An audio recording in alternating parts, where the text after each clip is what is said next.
Ivan de Clay, what brings you here to the wild land of Nazeing? So we're a nature restoration business, and we were lucky enough to buy Harold's Park, this site, a year ago, and we were restoring it from a kind of ecologically vulnerable and degraded state to being a thriving ecosystem.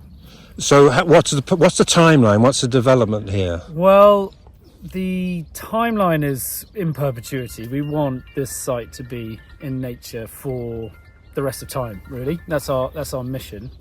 We're already seeing changes. Luckily, the farm was sensitively managed before we bought it, so there are hotspots for nature all over. But what we're really excited about is seeing those hotspots flood out into the previously intensive agricultural fields.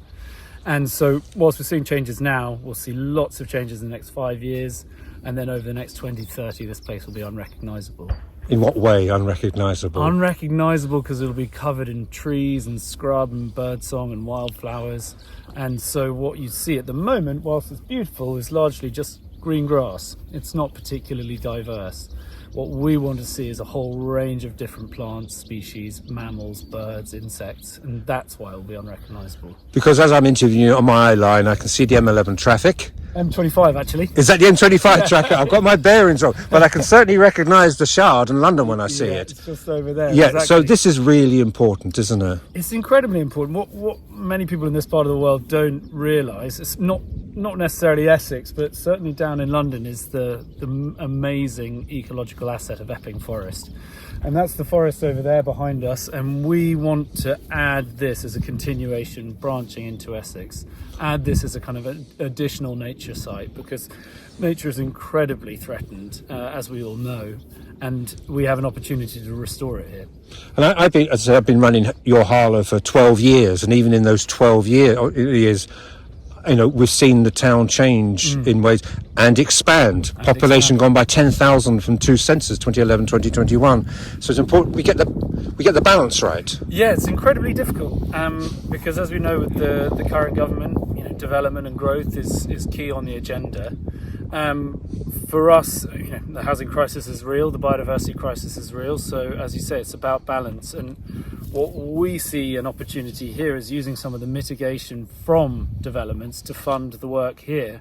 And so, you know, it's balanced. Nothing's perfect, but hopefully we can achieve good things. Tom, before we start, this area has just such rich history here, and are you part of the solution to maintain its history and heritage and culture?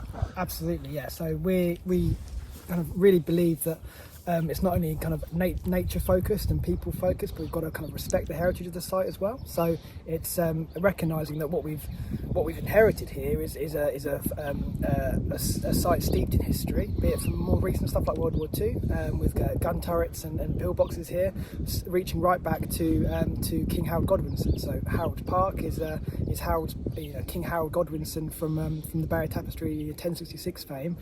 This was one of his former hunting grounds, kind of through Epping Forest, out from the city of London, out to here to kind of hunt boar and deer and things. So you know, whilst the boar aren't here anymore, the deer very much are, and we look to restore that kind of wood pasture landscape to what is currently an agricultural landscape.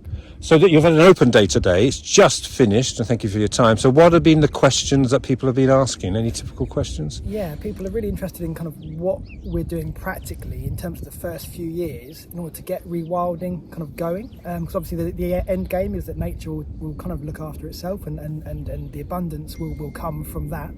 But what we do in the first few years are kind of these kickstarters whereby we kind of block the land drains, we create some new ponds, we put fencing in, we manage some of the woodland, so things that nature can't do on its own but will benefit from longer term.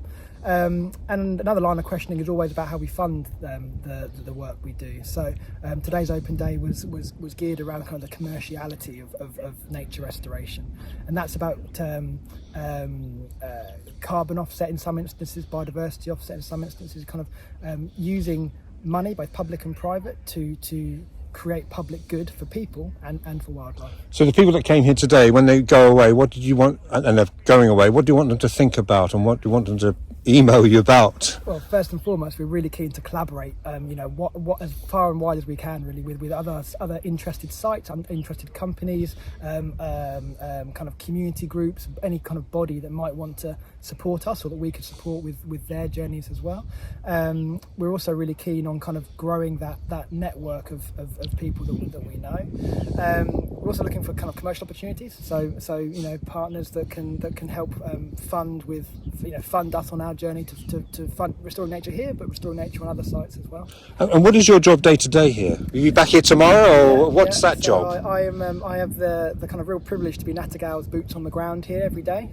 So my job is various hats to wear. So partly it's the practical conservation side of things. It's partly kind of the ecological surveying. It's community engagement. It's an education piece. It's kind of tour manager, leading sites around, and also managing the infrastructure, the buildings, and the health and safety kind of infrastructure that's around that as well. So it's varied. And what about things like school groups eventually? Would you want them to come here and have a look at exactly what you're doing? Absolutely, yeah. That community engagement is key. It's really one of the central parts of what we're trying to do as a company.